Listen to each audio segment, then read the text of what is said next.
I read a beautiful article. It's about 15 pages article written by an American author, Arthur Gordon.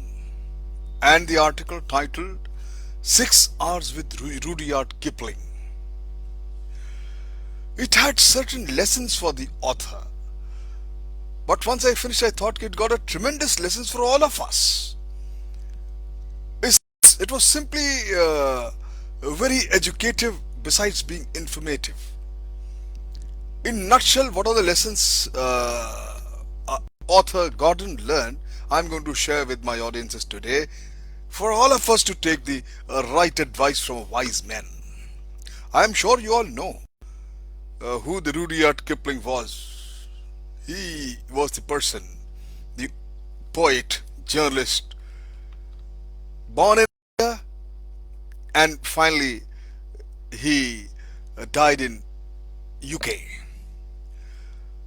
When the author Arthur Gordon, the American author, young author, met him, it was year of 1935. So when this young author, he was just about 23, and that time the Rudyard Kipling was about, I think he's mentioned 69. And he says that there was something about him that that when you meet him, he removes the shyness out of you and setting instantaneous closeness. Although I was meeting him for the first time, the author says. The Gordon says that he was British and I was American, and Rudyard never liked American in his life. He was while the Rudyard Kipling was near the end of an illustrious uh, road of his life, and the Gordon was just beginning of the obscure one. Later on, yes, he became a very popular journalist. Rudyard Kipling had all the years of ill health and sufferings and pains in the form of experience, while Gordon was untouched by either. He was just starting his journey. Rudyard Kipling knew nothing about this young author who had come to meet him, and whereas the Gordon knew almost everything about the old man. The author says that for him it was a quite simply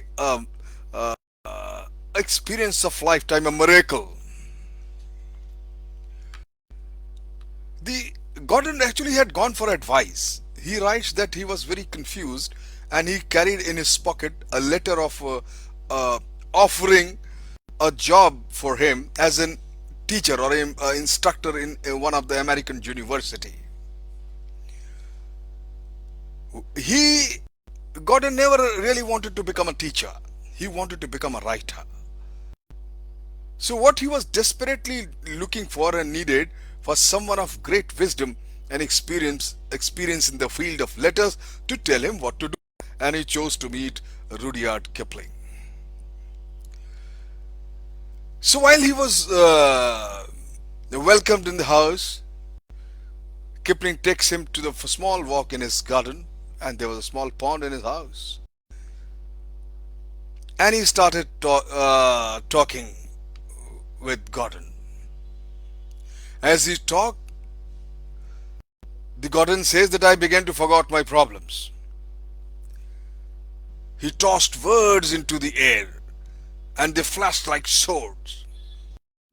He spoke of his friendship with far too many authors and writers contemporary and the old all over the world. And he certainly asked Gordon almost very sharply about some poets of the prominence. And as Gordon says, he said, yes, I knew about them. The next question surprised him when he said, okay, let me hear a few quotes, few lines of them. And the author says I was helpless. And Rudyard started laughing and smiling. He said, "You see, that's the trouble with the verse that doesn't rhyme. But let not be too harsh where poets are concerned. They have to live in the no man's land and halfway between the dreams and reality." He talked of ambition, of how long uh, it took fully to master any art of craft, and of secondary ambition. The more you had, he said, the more fully you lived. He says that I always wanted to build a huge ship and then sail her around the world. Never did. His dream, his desire become reality. But now I suppose it's too late, he said. I'm too old.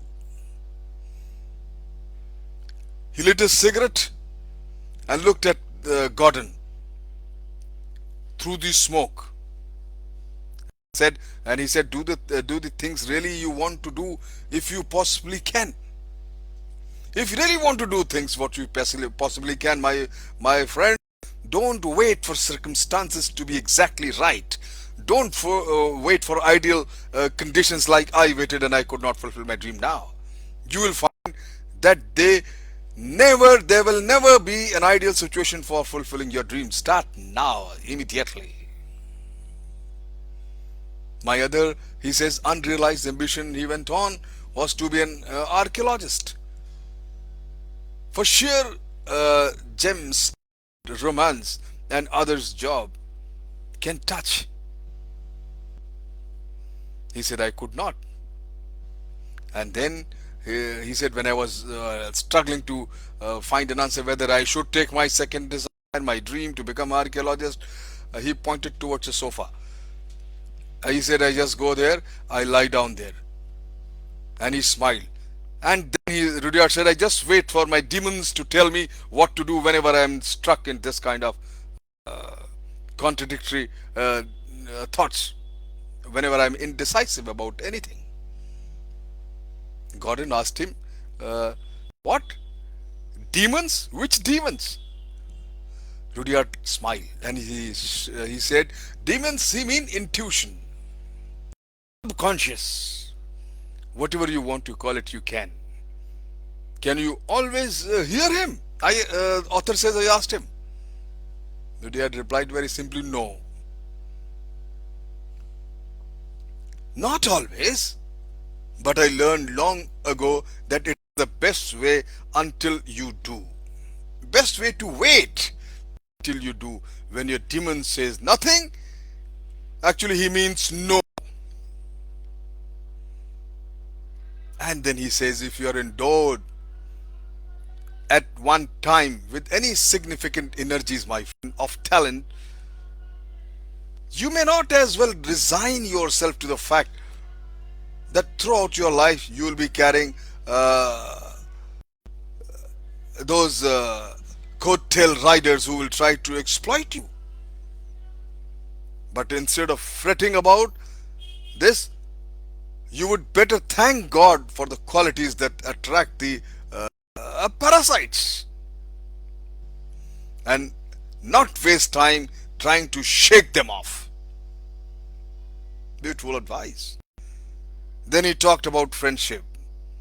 He thought young ones were best friends and they last long.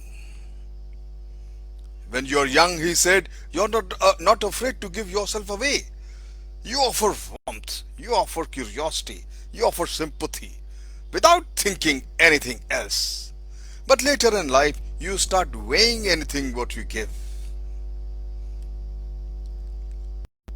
He was so fluid, I said diffidently. That is it right? It means a lot to me. And his eyes twinkled. You are giving me, he said, Gordon, you're giving me attention to hear what I'm telling, and that is the form of affection, you know.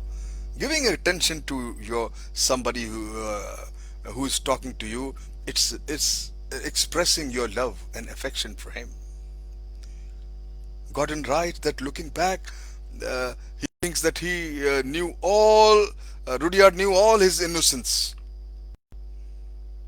while Gordon was easy to love, eager to love everything and please everybody.